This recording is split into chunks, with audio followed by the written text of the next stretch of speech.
রাধে কৃষ্ণ বন্ধুরা, কেমন আছেন আপনারা? আশা করি সবাই ভালো আছেন।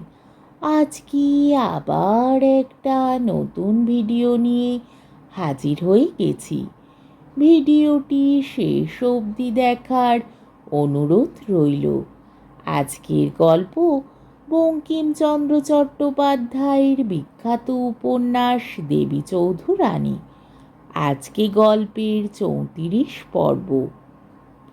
পিপীলিকা শ্রেণীবৎ বরকন্দাজের দল ত্রিশ্রোতার তীর বন সকল হইতে বাহির হইতে লাগিল।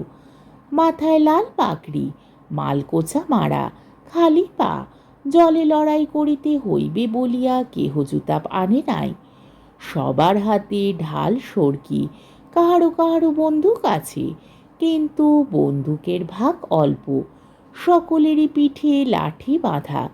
এই বাংলার জাতীয় হাতিয়ার। বাঙালি ইহার প্রকৃত ব্যবহার জানিত। লাঠি ছাড়িয়াই বাঙালি নির্জীব হইয়াছে। বরকন্দাজেরা দেখিল জীবগুলি প্রায় আসিয়া পড়িয়াছে, বজরা ঘেরিবে। বরকন্দাজ দৌড়াইল, রানীজি কি জয় বলিয়া তাহারা বজরা ঘেরিয়া চলিল। তাহারা আসিয়া আগে বজরা ঘেরিল, ছিপ তাহাদের ঘেরিল। আর যে সময় শাক বাজিল, ঠিক সেই সময় জন কত বরকন্দাজ আসিয়া বজরার উপর উঠিল। তাহারা বজরার মাঝি মাল্লা, নৌকার কাজ করে, আবশ্যক মতো লাঠি সড়কিও চালায়। তাহারা আপাতত লড়াইয়ে প্রবৃত্ত হইবার কোনো ইচ্ছা দেখাইল না।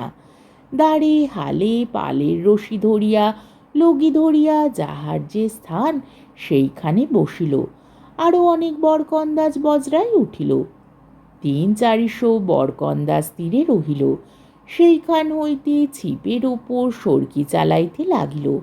কতক সিপাই ছিপ হইতে নামিয়া বন্দুকে সঙ্গিন চড়াইয়া তাহাদের আক্রমণ করিল। যে বরকন্দাজেরা বজরা ঘেরিয়া দাঁড়াইয়াছিল, অবশিষ্ট সিপাইরা তাহাদের উপর পড়িল।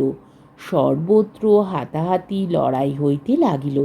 তখন মারামারি, কাটাকাটি, চেঁচাচেঁচি, বন্দুকের হুড়মুড়, লাঠির ঠকঠকি, ভারী হুলুস থুলুস পড়িয়া গেল। কেহ কাহারও কথা শুনিতে পায় না, কেহ কোনো স্থানে স্থির হইতে পারে না। দূর হইতে লড়াই হইলে সিপাহীর কাছে লাঠিয়ালেরা অধিকক্ষণ টিকিত না, কেননা দূরে লাঠি চলে না। কিন্তু ছিপের ওপর থাকিতে হওয়ায় সিপাহীদের বড় অসুবিধা হইল। যাহারা তীরে উঠিয়া যুদ্ধ করিতেছিল, সে সিপাহীরা লাঠিয়াল দিগের সঙ্গিনের মুখে হটাইতে লাগিল। কিন্তু যাহারা জলে লড়াই করিতেছিল, তাহারা বরকন্দাজ দিকে লাঠি সড়কিতে হাত পা মাথা ভাঙিয়া কাবু হইতে লাগিল। প্রফুল্ল নিচে আসিবার অল্পমাত্র পরে এই ব্যাপার আরম্ভ হইল। প্রফুল্ল মনে করিল, হয় ভবানী ঠাকুরের কাছে আমার কথা পৌঁছে নাই, নয় তিনি আমার কথা রাখিলেন না। মনে করিয়াছেন আমি মরিতে পারিব না। ভালো, আমার কাজটাই তিনি দেখুন। দেবীর রানীগিরিতে গুটি কতক চমৎকার গুণ জন্মিয়াছিল। তার একটি এই যে, যে সামগ্রীর কোনো প্রকার প্রয়োজন হইতে পারে তাহা আগে গুছাইয়া হাতের কাছে রাখিতেন।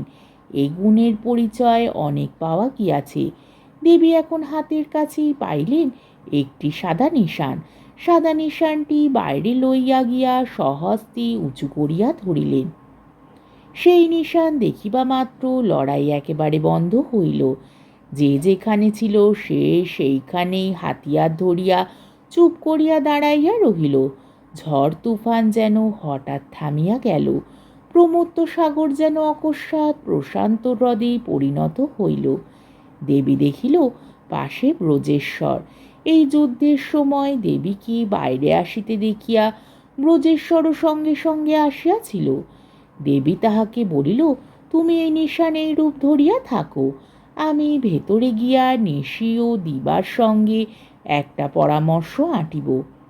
রঙ্গরাজ যদি এখানে আসে তাহাকে বলিও সে দরওয়াজা হইতে আমার হুকুম লয়।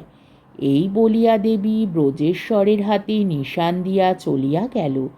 ব্রজেশ্বর নিশান তুলিয়া ধরিয়া দাঁড়াইয়া রহিল। ইতিমধ্যে সেখানে রঙ্গরাজ আসিয়া উপস্থিত হইল। রঙ্গরাজ ব্রজেশ্বরের হাতে সাদা নিশান দেখিয়া চোখ ঘুরাইয়া বলিল, তুমি কার হুকুমে সাদা নিশান দেখাইলে? ব্রজেশ্বর উত্তর করিল, রানীজির হুকুম। রঙ্গরাজ কহিল, রানীজির হুকুম? তুমি কে? ব্রজ কহিল, চিনিতে পারো না? রঙ্গরাজ একটু নিরীক্ষণ করিয়া বলিল, চিনিয়াছি, তুমি ব্রজেশ্বর বাবু। এখানে কি মনে করে? বাপ বেটা এক কাজে নাকি? কেহ একে বাঁধো। রঙ্গরাজে ধারণা হইল যে হরবল্লভের ন্যায় দেবীকে ধরাইয়া দিবার জন্যই ব্রজেশ্বর কোনো ছলে বজ্রায় প্রবেশ করিয়াছে। তাহার আজ্ঞা পাইয়া দুইজন ব্রজেশ্বরকে বাঁধিতে লাগিল। ব্রজেশ্বর কোনো আপত্তি করিলেন না, বলিলেন, আমায় বাঁধো, তাতে ক্ষতি নাই, কিন্তু একটা কথা বুঝাইয়া দাও, সাদা নিশান দেখিয়াই দুই দলে যুদ্ধ বন্ধ করিল কেন? রঙ্গরাজ বলিল, কচি খোকা আর কি, জানো না সাদা নিশান দেখাইলে ইংরেজের আর যুদ্ধ করিতে নাই? ব্রজ বলিল, তা আমি জানিতাম না। তা আমি জানিয়াই করি আর না জানিয়াই করি, রানীজির হুকুম মতো সাদা নিশান দেখাইতেছি কিনা তুমি না হয় জিজ্ঞাসা করিয়া আইসো। আর তোমায় আজ্ঞা আছে যে তুমি দরওয়াজা হইতে রানীজির হুকুম লইবে। রঙ্গরাজ বরাবর কামরার দরজায় গেল। কামরার দরওয়াজা বন্ধ আছে দেখিয়া বাহির হইতে ডাকিল, রানীমা। ভিতর হইতে উত্তর আসিল, কে রঙ্গরাজ? রঙ্গরাজ কহিল, আজ্ঞে হ্যাঁ, একটা সাদা নিশান আমাদের বজ্রা হইতে দেখানো হইয়াছে, লড়াই সেই জন্য বন্ধ আছে। ভিতর হইতে উত্তর আসিল, সে আমারই হুকুম মতো হইয়াছে। এখন তুমি ওই সাদা নিশান লইয়া লেফটেন্যান্ট সাহেবের কাছে যাও, গিয়া বলো যে লড়াইয়ের প্রয়োজন নাই, আমি ধরা দিব।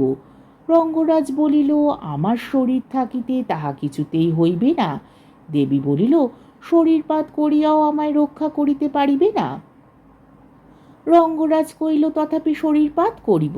দেবী বলিল, শোনো, মূর্খের মতো গোল করিও না, তোমরা প্রাণ দিয়া আমায় বাঁচাইতে পারিবে না। এ সিপাহীর বন্দুকের কাছে লাঠিসোঁটা কি করিবে? রঙ্গরাজ কহিল, কি না করিবে? দেবী বলিল, যাই করুক, আর এক বিন্দু রক্তপাত হইবার আগে আমি প্রাণ দিব। বাইরে গিয়া গুলির মুখে দাঁড়াইব, রাখিতে পারিবে না। বরং এখন আমি ধরা দিলে পলাইবার ভরসা রহিল, বরং এক্ষণে আপন আপন প্রাণ রাখিয়া সুবিধা মতো যাহাতে আমি বন্ধন হইতে মুক্ত হইতে পারি সে চেষ্টা করিও। আমার অনেক টাকা আছে, কোম্পানির লোক সকল অর্থের বশ, আমার পালাইবার ভাবনা কি? দেবী মুহূর্ত জন্য মনে করেন নাই যে ঘুষ দিয়া তিনি পলাইবেন, সেরকম পলাইবার ইচ্ছাও ছিল না, এ কেবল রঙ্গরাজকে ভুলাইতেছিলেন। তার মনের ভেতর যে গভীর কৌশল উদ্ভাসিত হইয়াছিল রঙ্গরাজের বুঝিবার সাধ্য ছিল না, সুতরাং রঙ্গরাজকে তাহা বুঝাইলেন না। সরলভাবে ইংরেজকে ধরা দিবেন ইহা স্থির করিয়াছিলেন, কিন্তু ইহাও বুঝিয়াছিলেন যে ইংরেজ আপনার বুদ্ধিতে সব খোয়াইবে। ইহাও স্থির করিয়াছিলেন যে শত্রুর কোনো অনিষ্ট করিবেন না, বরং শত্রুকে সতর্ক করিয়া দিবেন। তবে স্বামী শ্বশুর সখীদিগের উদ্ধারের জন্য যাহা অবশ্য কর্তব্য তাহাও করিবেন।